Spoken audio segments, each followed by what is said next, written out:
दोस्तों, शायद ही आपने सोचा होगा कि कभी मौत भी आपके दरवाजे पर दस्तक दे सकती है। आपने शायद ही सोचा हो कि किसी गाड़ी का आपके दरवाजे पर आहट ही आपके लिए मौत का पैगाम लेकर आ सकती है। एक ऐसी गाड़ी जिसमें घूमते हैं मौत के फरिश्ते, जो सजा के नाम पर बड़े ही प्यार से अंगों में जहर घोल देते हैं। दोस्तों, आज हम बात करेंगे एक ऐसी डरावनी सजा के बारे में जो इंसाफ के नाम पर एक इंसान दूसरे इंसान को देता है। हम इतिहास का कोई काला पन्ना नहीं उठाने वाले और ना ही किसी खूनी या निर्दयी सजा के बारे में बात करने वाले, लेकिन आज जो आप सुनेंगे वह सुनकर आपकी रूह कांप उठेगी। आज हम बात करेंगे चाइना में मृत्युदंड देने के लिए इस्तेमाल की जाने वाले वैन के बारे में, जिसे डेथ वैन भी कहा जाता है। डेथ वैन यानी चलती फिरती मौत।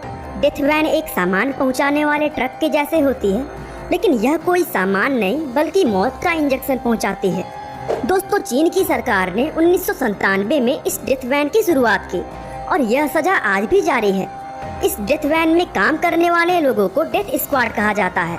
यह वैन एक एम्बुलेंस की तरह है जिसमें एक ऑटोमेटिक स्ट्रेचर लगा होता है जो कि पीछे के दरवाजे से अपने आप बाहर आ जाता है। इसका फायदा क्या है कि जिस किसी को भी मौत की सजा देनी होती है उसे खींचकर वैन में भरना नहीं पड़ता, बल्कि डेथ स्क्वाड के लोग उसे पकड़कर स्ट्रेचर पर लेटा देते हैं और फिर यह अपने आप ही वैन के अंदर चली जाती है। इसके बाद मुजरिम को एक जहरीला इंजेक्शन लगा दिया जाता है जिससे थोड़ी ही समय में उसकी मृत्यु हो जाती है। दोस्तों, चीन में 90 के दशक में हर साल लगभग 12,000 लोगों को मौत की सजा दी जाती थी।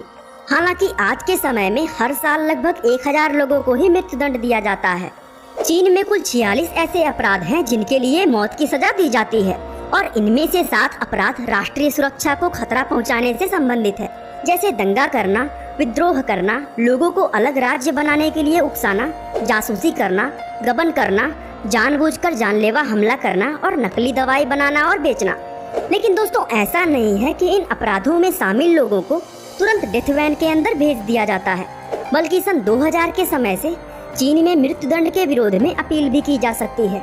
यानी ऐसा नहीं है कि अपराध में लिप्त पाए जाने पर यह वैन अपराधी के घर पर प्रकट हो जाएगी और उसे मार दिया जाएगा, बल्कि इसके लिए एक लंबा प्रोसेस होता है और तो और कई बार आखिरी वक्त में भी सजा को रोका जा सकता है। दोस्तों, अपराधी को पकड़कर लाने से लेकर उसे इंजेक्शन लगाए जाने तक की पूरी घटना को कैमरे में कैद किया जाता है, जिसे वहाँ की कोर्ट के सामने पेश भी किया जाता है। ऐसा इसलिए है क्योंकि शुरुआत में ऐसा पाया गया कि डेथ स्क्वाड के कुछ लोगों ने अपराधियों के अंग निकाल लिए और उन्हें बेच दिया। ऐसा नहीं है कि यह सजा सिर्फ आम लोगों को ही दी जाती है, बल्कि कुछ बड़े लोगों से भी मौत की इस वैन ने भेंट की है। जैसे 2006 में चीन के करोड़पति युआन बाओजिंग को वैन में भेजा गया था क्योंकि उन पर हत्या और भ्रष्टाचार के आरोप साबित हुए थे। इसके अलावा 2014 में ली हुआन नाम के एक करोड़पति को भी ऐसे ही अपराध के लिए सजा दी गई। दोस्तों, सिर्फ बिजनेसमैन ही नहीं बल्कि अपराधी नेताओं के लिए भी ऐसे ही व्यवस्था है। जैसे 2007 में चीन के एक नेता जेंग सियायू को वैन में भेजा गया था। दरअसल पहले वह चीन के ड्रग डिपार्टमेंट के डायरेक्टर हुआ करते थे और तब उन्होंने रिश्वत लेकर बाजार में नकली दवाएं उतार दी, जिसे खाकर कई निर्दोष लोग मारे गए। दोस्तों, यह सब सुनकर आपको डेथ वैन की यह सजा भले ही इंसाफ से भरी हुई लग रही हो, लेकिन दुनिया भर के मानव अधिकार संगठन इसके लिए चीन की बहुत आलोचना करते हैं। वे कहते हैं कि यह सजा मृत्यु को बहुत आसान बना देती है और इसकी वजह से डेथ पेनाल्टी पाने वाले लोगों की संख्या बढ़ जाएगी। एमनेस्टी इंटरनेशनल नाम की मानव अधिकार संस्था यह कहती है कि चाइना की डेथ वैन्स दरअसल मरने वालों के अंगों को निकालने के लिए बहुत ही सुविधाजनक स्थान है और बहुत से अपराधियों के अंग इसकी मदद से बेचे जा रहे हैं। इसके अलावा कुछ संगठन इन डेथ वैन्स की तुलना जर्मनी की नाजी सेना के द्वारा इस्तेमाल किए गए चलते फिरते गैस चैम्बर से भी करते हैं। दरअसल दूसरे विश्व युद्ध के समय जर्मनी की नाजी सेना ने चलने वाले गैस चैम्बर्स बनाए जिसमें वे यहूदियों को भर देते थे और दम घुटने की वजह से उनकी मृत्यु हो जाती थी। अब आप सोच रहे होंगे कि जब पूरी दुनिया इस सजा को इतना क्रूर मानती है तो आखिर चीन की सरकार ने इसे क्यों अपनाया हुआ है। दोस्तों, चीन का कहना है कि यह तरीका बड़ा ही मानवीय है और साथ ही साथ इसमें पैसे की भी बहुत बचत होती है, क्योंकि इसमें अपराधी को सजा देने के लिए कहीं भेजना नहीं पड़ता। हम इस तरीके को मानवीय तो कतई नहीं कह सकते, लेकिन पैसे बचाने वाली बात मानी जा सकती है।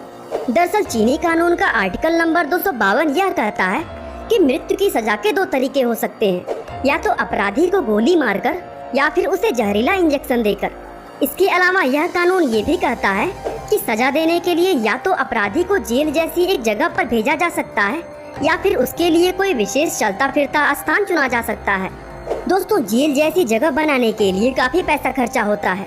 साथ ही चीनी सरकार यह कहती है कि अपराधी को गोली मारने से उसकी लाश देखने लायक नहीं रहती, क्योंकि गोली खुले हुए मुंह में मारी जाती है और इससे मरने वाले के परिवार को मानसिक पीड़ा पहुंचती है, और इसलिए डेथ वैन्स चीनी सरकार की पहली पसंद बन गई। दोस्तों, अब तो चीन के कई राज्यों में जहरीला इंजेक्शन ही मौत की सजा का एकमात्र तरीका है। इन वैन्स को बनाने वाली एक कंपनी जिंगवान ऑटोमोबाइल्स के डिजाइनर कैंग जिंगवे यह कहते हैं कि उन्हें इन वैन पर बहुत गर्व है और उन्हें लगता है कि मौत देने का यह तरीका बड़ा ही दयालु है और साथ ही साथ बहुत ही सस्ता भी है। इसके अलावा वो कहते हैं कि जब लोग इस वैन को अपने इलाकों में घूमता हुआ देखते हैं तो उनके मन में एक डर बैठ जाता है और वे फिर कोई क्राइम करने से पहले 10 बार सोचते हैं। वो कहते हैं कि मौत देने का यह बहुत ही तेज और सुविधाजनक तरीका है। दोस्तों, कई बार अपराधी इतने घिनौने और जघन्य अपराध करते हैं कि हम भी उनके लिए मौत की सजा ही चाहते हैं, और कभी कभी तो उनके लिए ये सजा भी कम लगती है। हालांकि हमारे देश में मृत्युदंड बहुत ही रेयर केस में दिया जाता है।